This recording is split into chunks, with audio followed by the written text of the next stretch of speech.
eu quero falar com vocês a respeito de um texto que não é tão simples. Quando você olha pela primeira vez, você dá uma olhada e fala, puxa vida, não entendi quase nada que está escrito.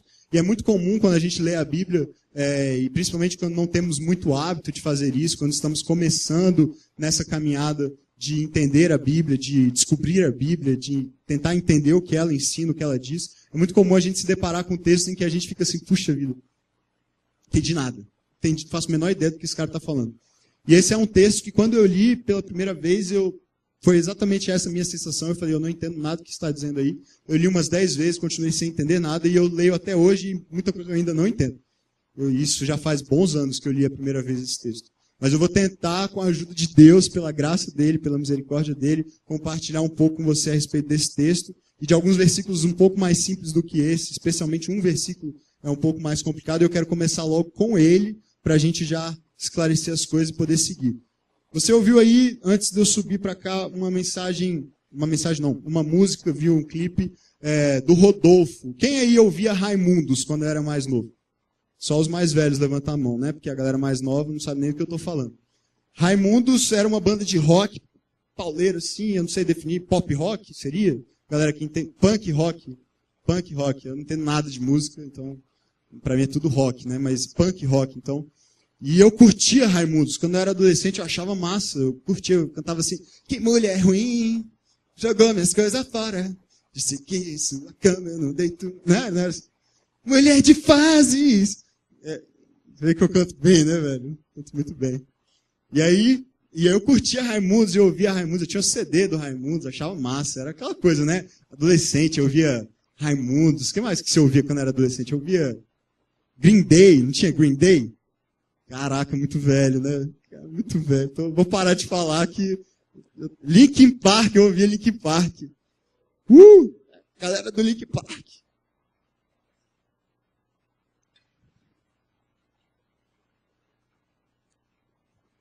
Pegou mal, cara. A gente tá falando de Green Day, Linkin Park, Raimundos. Exalta Samba. Não. Poupe isso pra você mesmo, assim. Não precisa compartilhar com as pessoas. Mas tudo bem, nada contra, Exalta Samba é legal também. Você até se parece, né? Você tem... Brincadeira, Silão. Te amo, cara.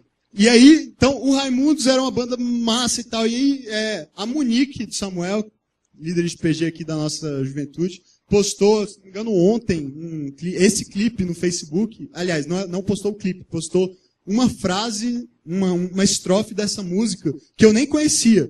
Eu sabia que o Rodolfo tinha... muitos anos atrás já decidido entregar a sua vida para Jesus, e aí ele saiu do Raimundos, começou um ministério. Hoje ele até se diz um missionário, né? E ele prega em várias igrejas, tem sido até abençoado realmente pelo testemunho dele, um testemunho muito legal.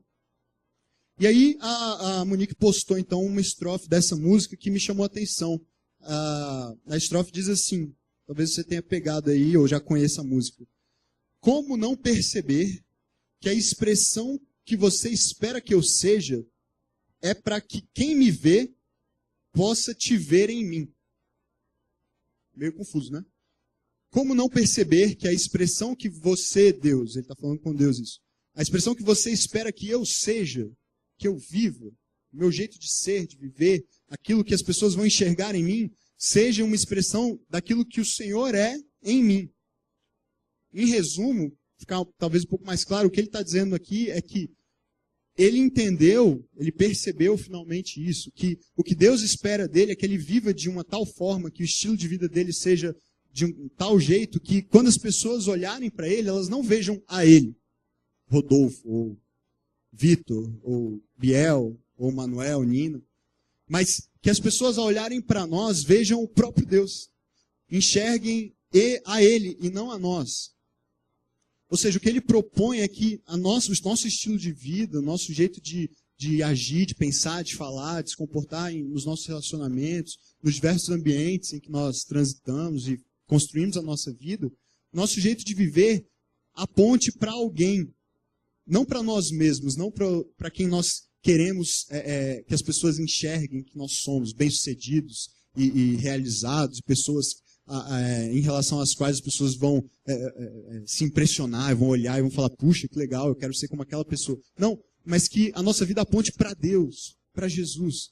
que a gente reflita a glória de Jesus. E eu gostei quando ela postou isso, eu peguei essa música e trouxe para vocês, porque ela tem tudo a ver com aquilo que a gente vai ler nesse texto de hoje, com aquilo que eu quero trazer, compartilhar com vocês para hoje, a respeito da palavra de Deus. Na primeira semana dessa série, o pastor Felipe trouxe uma mensagem baseada naquela passagem em que Jesus é levado ao deserto e é tentado pelo diabo, e ele nos desafiou a crermos que porque está escrito, porque Deus disse algo a respeito de nós, de quem nós somos, da vida que Ele tem para nos oferecer, e isso está registrado como palavra de Deus para nós, nós podemos nos lançar a essa palavra, confiar nessa palavra, basear a nossa vida nessa palavra que é a verdade de Deus. Depois, na segunda semana, o pastor Evandro esteve aqui, compartilhou uma mensagem muito desafiadora com a gente, falando a respeito do preço que nós talvez estejamos dispostos a receber para negociar nossos valores. Ele perguntou: qual é o seu preço? O que você estaria disposto a receber? O que você aceitaria receber para abrir mão daquilo em que você acredita? Dos valores que estão nesse livro. Valores nos quais talvez você já tenha depositado sua vida, sua fé, sua esperança.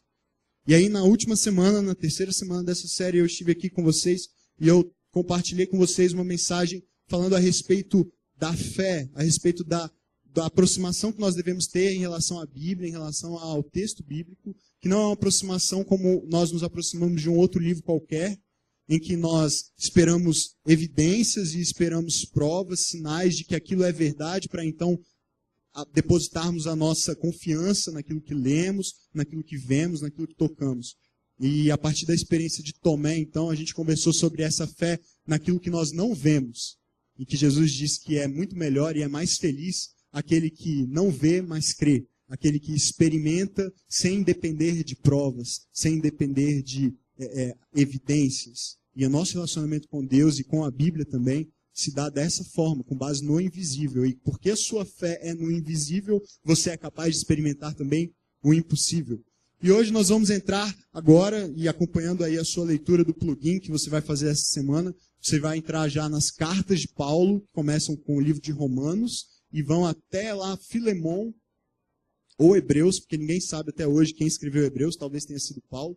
E a gente vai, nessa sequência, ler diversas cartas que foram escritas por um homem chamado Paulo, um homem que se chamava um apóstolo fora de tempo.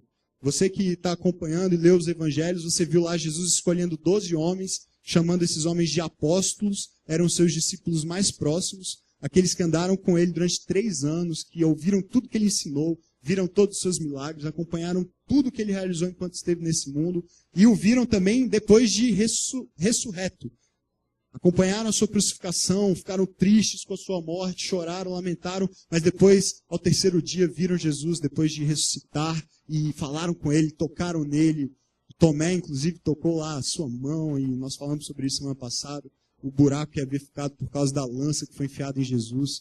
E aí, depois de um tempo, a igreja começa a surgir, a crescer, e aparece então na história, e você lê isso no livro de Atos, talvez você tenha lido essa semana, um homem chamado Paulo, que começa sendo chamado de Saulo, depois vira Paulo, e é um homem que começa com uma história de perseguição à igreja, de ódio aos cristãos. Ele era judeu, mestre da lei, aquele tradicional sábio, fariseu, profundo conhecedor a respeito da lei de Moisés, e que se levanta então para perseguir os cristãos, para lutar contra a igreja. E aí então ele tem uma experiência de conversão, a gente não vai falar sobre ela hoje, mas esse homem se torna um grande líder da igreja. Ele mesmo se chama um apóstolo fora de tempo, porque ele não estava entre aqueles 12 originais. E quando Judas se enforca e a igreja então começa, eles escolhem Matias para substituir Judas, então voltam a ser 12. Mas Paulo era o 13º, Paulo surge depois. E um dos grandes legados de Paulo foram as suas cartas, aquelas coisas que ele escreveu para as igrejas que ele fundou nas suas viagens missionárias. Paulo fez várias viagens missionárias e ele escrevia cartas para as igrejas, para os líderes das igrejas, dizendo: olha, eu estive aí com vocês, nós começamos uma caminhada com Jesus, fiquem firmes, não desanimem, não se entreguem às falsas doutrinas, às falsas filosofias que surgem por aí, mas continuem firmes naquele evangelho que eu ensinei a vocês quando eu estive aí. E ele manda cartas exortando, ensinando, falando a respeito da saudade que ele sentia daqueles irmãos, estimulando que eles prosseguissem na caminhada deles com Jesus. E nós vamos olhar hoje para uma dessas cartas, especificamente a segunda carta que ele escreve a uma igreja específica chamada Igreja da cidade de Corinto. Então, Paulo escreveu duas cartas, a primeira aos Coríntios e a segunda aos Coríntios. Vamos olhar para um texto que está na segunda carta aos Coríntios, no capítulo 3. E Paulo escreve essa carta para essa igreja, depois de já ter escrito uma primeira carta duríssima. Paulo escreve algumas coisas bem difíceis, bem duras para aquela igreja, apesar de ser a carta conhecida como a carta do amor, porque 1 Coríntios, capítulo 13, talvez seja o texto bíblico um dos mais conhecidos e citados pelos poetas, pelos músicos, pelos apaixonados, pelos noivos, pelos românticos, porque é uma declaração linda a respeito do amor de Deus. E se você não conhece ainda, leia depois, ou então escute a música do Renato Russo. Estou brincando, leia melhor. E aí, na primeira carta ele escreve, apesar desse capítulo sobre o amor, cheio de doçura, cheio de poesia, ele escreve coisas muito duras, porque aquela igreja estava num processo difícil, pecado, muitas falsas doutrinas haviam se misturado com aquela igreja e as pessoas estavam perdidas, estavam sem direção, fazendo coisas terríveis. E aí Paulo então escreve uma carta dura, e nessa segunda carta ele já alivia um pouco o discurso, ele diz: vocês agiram bem, vocês ouviram a minha exortação, a bronca que eu dei para vocês receberam isso bem, vocês tomaram atitudes importantes a respeito dos pontos que eu falei para vocês que vocês precisavam mudar. Mas ele continua ainda exortando aquela igreja, ensinando aquela igreja.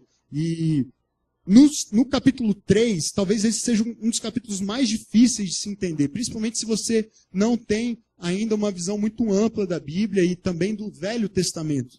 Nós estamos lendo nessa série de 40 dias o Novo Testamento. Talvez depois a gente possa fazer um novo movimento, uma nova edição aí do plugin para lermos também o Velho Testamento. Quem é que anima aí de ler o Velho Testamento também? Mas nesse capítulo aqui, Paulo foi meio fraco, assim, né? Eu não ia comentar não, mas vamos ver se a gente anima aí de ler o Velho Testamento. Né?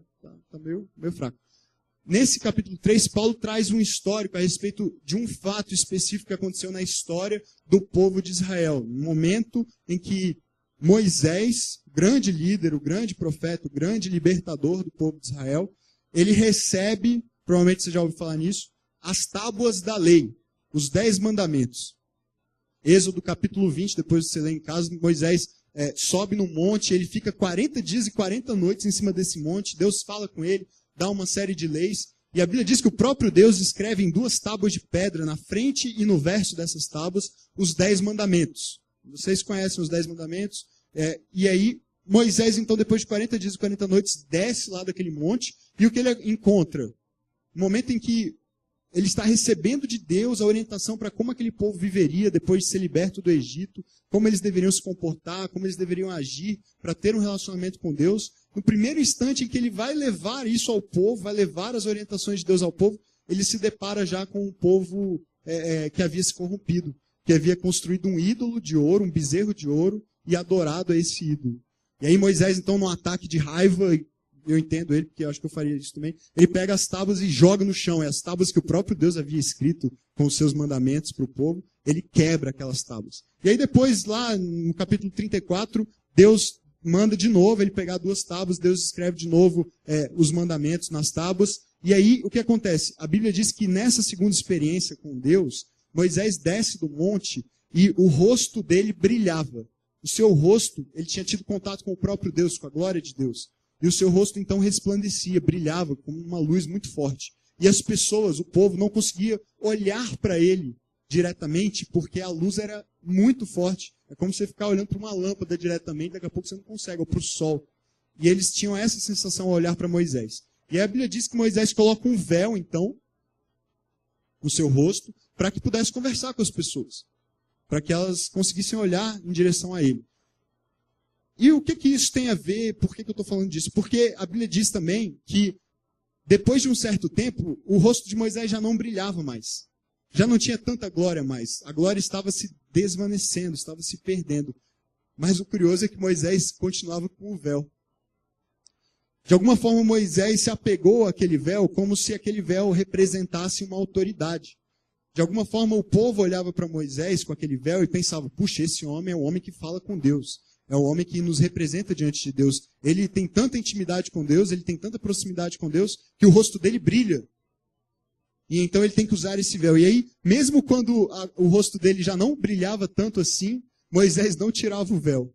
E o povo continuava olhando para ele e dizendo, ele usa o véu porque ele esteve com Deus. Ele está com o véu porque a sua face brilha com a glória de Deus. E Paulo, então, resgata a memória desse momento da história de Israel.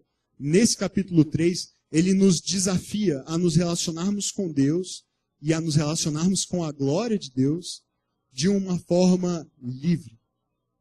Ele nos desafia a tirar o véu. Veja, o povo de Israel, os judeus, nesse tempo, muitos judeus já haviam se convertido a Jesus, mas muitos judeus continuavam não crendo em Jesus, continuavam perseguindo a igreja, continuavam fiéis à lei de Moisés e entendiam que Jesus havia deturpado aquela lei. Jesus não era o Messias para esses judeus. Jesus era apenas alguém que havia se levantado e falado um monte de heresias, feito coisas que eram dignas de castigo e por isso ele foi crucificado. E esses mesmos judeus, Paulo diz que eles não conseguiam entender Jesus, eles não conseguiam crer em Jesus, porque assim como Moisés mantinha o véu no rosto para que as pessoas olhassem para ele e achassem que ele ainda estava refletindo a glória de Deus, brilhando a glória de Deus, também esses judeus tinham colocado um véu no seu coração. E aí, então olhavam para Jesus, mas não conseguiam ver Jesus. Olhavam para a glória de Deus, que é o próprio Jesus, mas não conseguiam enxergá-la e permitir que esse brilho refletisse neles mesmos, porque o coração deles estava tampado com um véu, a dureza do coração, o orgulho, a tradição, a religiosidade impedia com que eles enxergassem a verdade de que Jesus era sim o Messias, Jesus era sim o próprio Deus, é o próprio Deus, que se fez carne e cuja glória brilha em nossas vidas. E então, nesse versículo, eu vou começar de trás para frente, eu vou ler esse versículo 18, que é o último versículo do capítulo 3, depois a gente vai voltar e ler só mais 2 versículos, o 2 e o 3 desse capítulo, mas esse versículo vai nos ajudar a entender isso. Paulo passa esse capítulo 3 quase todo falando a respeito disso. Ele diz, vocês têm que tirar o véu do coração, porque esse véu tem impedido que vocês enxerguem de fato. Esse véu tem impedido que vocês deixem que a glória de Deus brilhe em vocês. E então vocês se tornem a própria imagem desse Deus. E aí o link com a música do Rodolfo. Eu deixe que a minha imagem seja a tua imagem em mim. Ou seja, que as pessoas não me vejam, mas vejam o Senhor. Olha só o que Paulo diz aqui. E todos nós, que com a face descoberta, veja, ele está dizendo lá do véu de Moisés. Se a gente deixar a nossa face descoberta, se a gente se despir de qualquer coisa que nos impeça, que sirva de barreira entre nós e Deus, e contemplarmos então a sua glória, com essa face descoberta, sem barreiras, todos nós que contemplamos assim a glória do Senhor, segundo a sua imagem, estamos sendo transformados. Veja, para ficar mais fácil, leia na ordem direta, aqui está invertido, mas nós estamos sendo transformados segundo a sua imagem. Paulo está dizendo, se nós nos relacionarmos assim, de forma livre, aberta, sem barreiras, sem máscaras, sem véu, com Deus, a sua glória em nós vai nos tornar parecidos com Ele. Nós seremos transformados conforme a sua imagem. Nós passaremos a nos parecer com Ele. Nós passaremos a refletir a imagem dEle. Com glória cada vez maior. Porque a presença dEle vai dominando a nossa vida, vai enchendo a nossa vida. E então a glória dEle também se manifesta de forma mais intensa em nós. Glória que vem do Senhor, que é o Espírito. E aí a primeira vez que eu li esse texto eu não tinha entendido nada, mas... E aí o pastor da minha antiga igreja, ele passou acho que uns 2 meses pregando mensagem só nesse versículo. E aí ajudou um pouco. Eu continuo não entendendo muito bem, mas ele ajudou um pouco. Porque é muito profundo o que está dito aqui, mas eu quero que você grave apenas uma coisa a respeito desse versículo, que vai ajudar você a entender o ponto que eu quero que você entenda nessa noite. Que a imagem de Deus em nós, a nossa imagem, a nossa melhor imagem, é a imagem dele. A melhor vida que você pode viver, a melhor imagem que você pode passar para as pessoas que olham para você, a melhor impressão que alguém pode ter a respeito da sua vida, acontece quando, ao olhar para você, ela não vê você. E isso é curioso, isso é desafiador, isso é profundo, porque nós somos ensinados, nós passamos quase toda a nossa vida acreditando que nós precisamos ser os melhores em tudo que nós fazemos, que nós precisamos assumir a nossa própria identidade, que nós não precisamos querer nos parecer com outras pessoas, mas nós precisamos assumir quem nós somos de fato e não nos importarmos com a imagem de outras pessoas. Mas o que Paulo está dizendo aqui é que se você se relacionar com Deus de uma forma livre, transparente, sem barreiras, sem restrições, a glória de Deus vai te transformar. E à medida em que você for transformado por essa glória de Deus, a imagem que as pessoas terão de você, o que elas verão ao olharem para você, para a sua vida, não será mais a sua própria imagem, mas será a imagem dele em você. Parece difícil, né? Mas é mais simples do que isso. Quando você deixa que isso aconteça, quando você permite que a glória de Deus entre em contato com a sua vida e mude quem você é, transforme quem você é, defina a sua forma de pensar, de ver a vida, de ver as pessoas, de estabelecer relacionamentos, de se privar de certos relacionamentos também. Então você vai se tornando cada vez mais parecido com o próprio Jesus. Porque a glória de Deus é Jesus. Jesus é a imagem da glória de Deus. Jesus é a personificação da glória de Deus. Um pastor que eu gosto muito, o pastor John Piper, ele diz que a glória de Deus é como se fosse a publicação de quem Deus é. É o que nós conseguimos perceber, ver de quem Deus é. Quando Deus aparece para Moisés, você vê lá no Novo Testamento, no Velho Testamento, em alguns momentos, Deus se relaciona diretamente com Moisés. O que Deus diz é, eu vou deixar você ver a minha glória. Eu vou deixar você ver um rastro da minha glória. E Moisés tem encontros com a glória de Deus, porque a glória de Deus é aquilo que é possível que nós contemplemos. É claro que a gente não contempla toda a glória de Deus, porque a glória de Deus é muito maior do que nós possamos compreender e ver. Mas quando nós temos relances, quando nós conseguimos nos relacionar com Deus de uma forma tão íntima que é como se Ele estivesse ao nosso lado, perto, dentro de nós, então nós estamos tendo uma experiência com a própria glória de Deus. E Jesus é a glória de Deus. Jesus é a imagem de Deus. Jesus é o Deus que se tornou visível, o Deus que veio para se relacionar com a gente, para se tornar nosso amigo, para sofrer as nossas dores. E é esse Jesus que nós precisamos refletir. É a imagem dele que nós precisamos transmitir. A nossa melhor imagem é a imagem dele em nós. Agora vamos lá voltar para o versículo 2. E aí você vai entender melhor porque comecei de lá para cá. Paulo está dizendo para aquelas pessoas que estão naquela igreja em Corinto. Aquelas pessoas estavam um pouco tristes com Paulo. Muitas daquelas pessoas daquela igreja estavam tristes com Paulo. Primeiro porque ele havia mandado uma primeira carta muito dura. E segundo porque ele disse que ia visitá-los e não foi. E ele explica isso no capítulo 2 dessa segunda carta aos Coríntios. Ele explica por que ele não foi, ele tentou ir, não deu. E ele disse que se ele tivesse ido, na verdade, eles teriam ficado mais tristes com ele. Foi melhor ele ter só mandado a carta, porque se ele fosse lá, ele ia descer o pau, porque eles estavam fazendo tudo errado. Ele ia ter que brigar com eles de uma forma muito dura. E aí, muitas pessoas estavam dizendo, você não cumpriu a sua palavra, você não veio nos visitar, nós não queremos mais saber do que você tem a dizer. E aí Paulo começa o capítulo 3 dizendo, será que nós vamos ter que mandar alguma carta de recomendação a respeito de nós, do nosso ministério, para que vocês acreditem em nós? Vocês sabem quem nós somos. Vocês são fruto do nosso ministério. Ele está falando dele, dos companheiros de viagem dele. Vocês sabem quem nós somos. A vida de vocês, a transformação pela qual vocês passaram, a mudança que vocês estão vivendo, é fruto do que nós pregamos, do que nós ensinamos a vocês. Então no versículo 2 ele diz assim, vocês mesmos são a nossa carta. Eu não preciso me apresentar, eu não preciso apresentar credenciais que justifiquem a minha autoridade. Muitos estavam até questionando a autoridade de Paulo como apóstolo. E ele diz, eu não preciso apresentar cartas de recomendação, sabe por quê? Porque vocês são a nossa carta. Vocês são uma carta não escrita por mãos, ele vai dizer isso mais para frente, escrita em nosso coração, conhecida e lida por todos.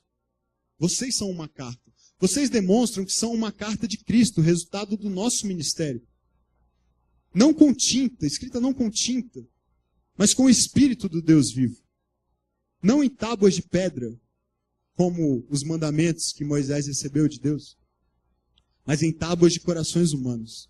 O que Paulo está dizendo aqui é: vocês são a maior evidência daquilo que nós temos pregado, a vida de vocês.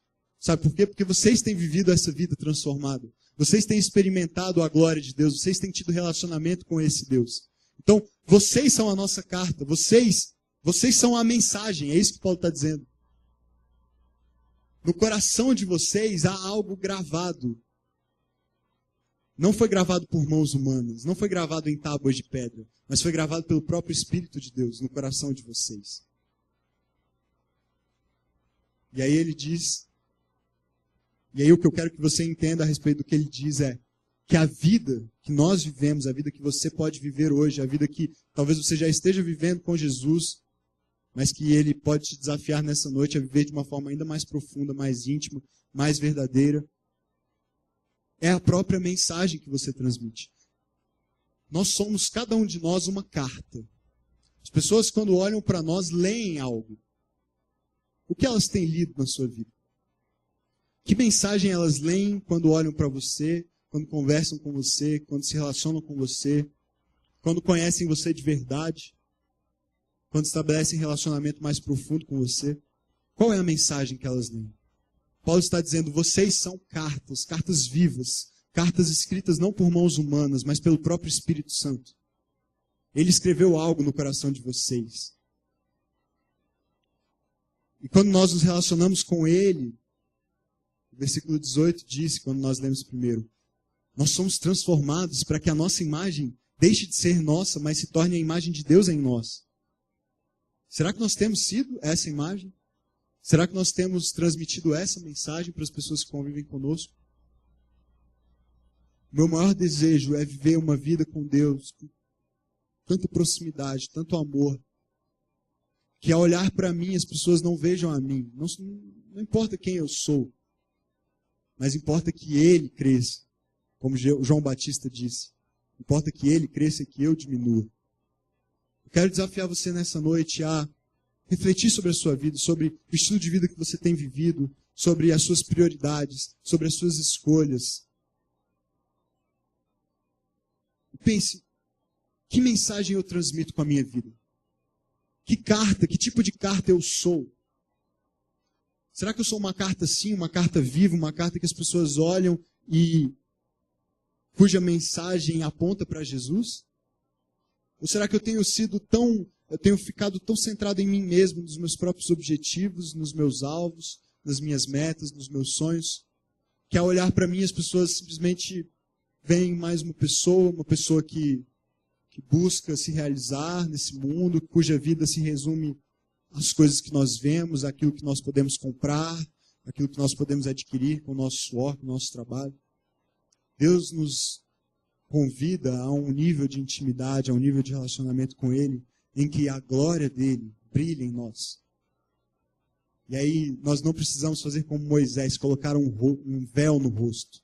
Ao contrário, nós precisamos deixar que essa glória brilhe e ilumine a vida das pessoas que estão ao nosso redor. Jesus, no Sermão do Monte, ele diz, vocês meus discípulos, vocês são a luz do mundo.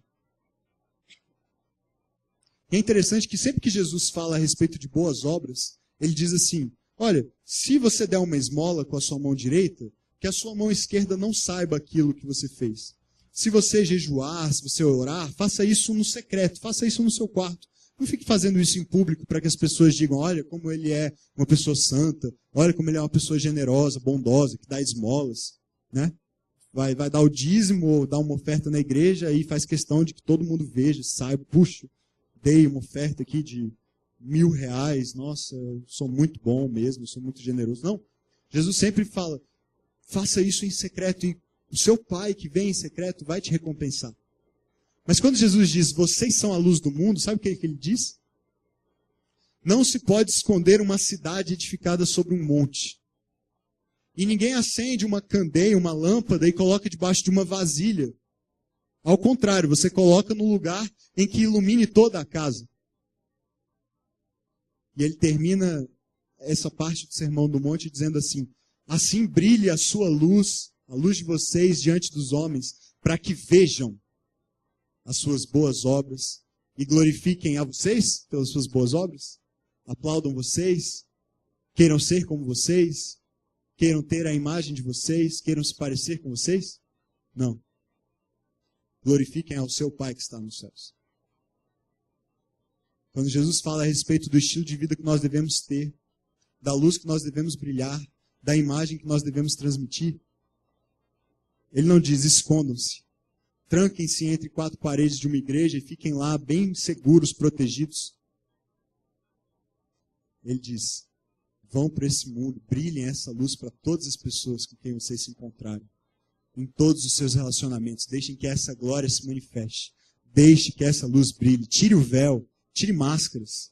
Não tenha uma cara na igreja, uma cara fora. Não viva um estilo de vida diferente quando você está na igreja, quando você está fora.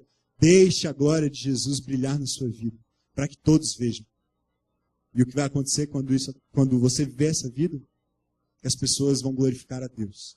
As pessoas vão querer se parecer com você. Não pelo que você é,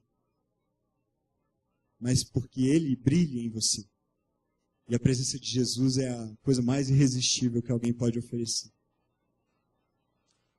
Eu quero orar por você agora, eu quero te convidar a assumir esse propósito. Nós estamos lendo a Bíblia, nós estamos lendo o livro que nós cremos que é a palavra de Deus para nós. Mas só faz sentido ler, só faz sentido se aproximar desse livro, só faz sentido estabelecer relacionamento com Deus, se nós deixarmos que esse relacionamento transforme quem nós somos. Se nós deixarmos que a glória dele brilhe em nós, para que nós possamos refleti-la, para que mais pessoas então desejem experimentar desse relacionamento, viver essa vida com Deus, deixar que essa glória brilhe também nas suas próprias vidas. Eu quero te convidar a fechar os seus olhos e orar comigo nessa noite.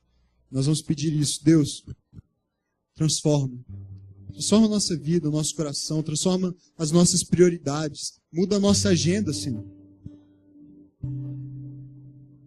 Sua agenda reflete as suas prioridades. Você tem tempo para fazer aquilo que você quer fazer. Às vezes a gente diz que não tem tempo para orar, não tem tempo para ler a Bíblia, não tem tempo para estar na igreja, não tem tempo para fazer parte de um pequeno grupo ou de um ministério. Mas a gente encontra tempo para outras coisas. Não quero dizer aqui hoje para você abrir mão de alguma coisa, para você renunciar, para você largar as coisas e passar a viver dentro da igreja e tal. Não é isso. Mas eu estou te convidando para um relacionamento verdadeiro com Deus. Estou te convidando para dar um passo de fé em direção a uma vida mais profunda, mais íntima. Uma vida em que a glória de Deus se torne algo comum para você. Não seja como Moisés. Moisés foi um líder fantástico, ele pode ser imitado em muitas coisas. Mas não faça como Moisés, tentando manter uma aparência de algo que já se foi. Tentando parecer alguém que anda com Deus, quando na verdade você sabe que já há um tempo você tem esfriado. Você não tem feito mais tanta questão de gastar tempo na presença dEle, em oração, leitura da palavra, em adoração. Decida hoje andar com Deus e deixar que a glória de Deus transforme quem você é, transforme a sua imagem, para que você reflita a imagem dEle, não a sua. Para que ao olharem para você vejam a Jesus e não a você mais. Como Paulo disse, já não sou eu quem vivo, mas Cristo vive em mim. E esse viver que agora eu tenho na carne, eu vivo pela fé no Filho de Deus. Porque nenhuma imagem que você possa construir de si mesmo será melhor do que a imagem dele em você. Viva a mensagem que você quer que as pessoas leiam ao olhar para você, ao olhar para a sua vida. Senhor, o Senhor conhece nosso coração, Pai. O Senhor sabe que por nós mesmos nós não somos capazes de gerar essa imagem, de gerar a tua imagem em nós.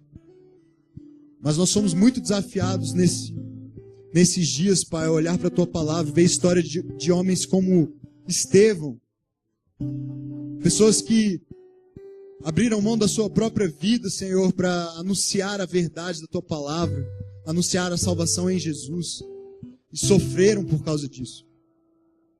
E às vezes por tão pouco, Pai, nós temos aberto mão de momentos na Tua presença. Nós temos trocado Tua presença, Pai, por coisas sem muito valor.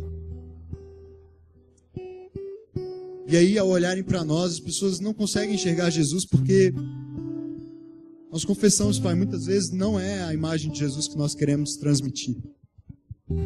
Mas nessa noite, Pai, eu peço por cada um dos meus amigos que está aqui, por mim mesmo, Pai, que o Senhor mude o nosso coração e permita que a Tua glória, Senhor, se manifeste.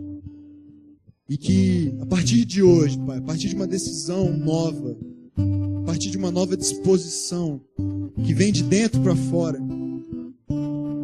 nós possamos ansiar, desejar, Pai, a Tua presença, a Tua glória, o relacionamento com Jesus, mais do que qualquer outra coisa que nós possamos buscar nessa vida. E que ao fazermos isso, Senhor, nós sejamos transformados de glória em glória, para brilharmos essa luz por todos os lugares e para todas as pessoas que o Senhor colocar no nosso caminho.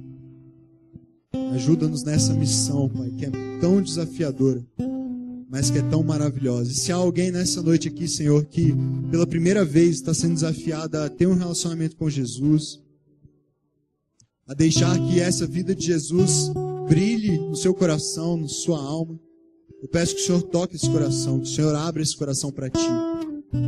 Que possa ser uma noite também de uma experiência única, especial, transformadora e de salvação nesses corações, Pai. Obrigado por esse tempo na Tua presença. Nós te amamos, Jesus. Amém.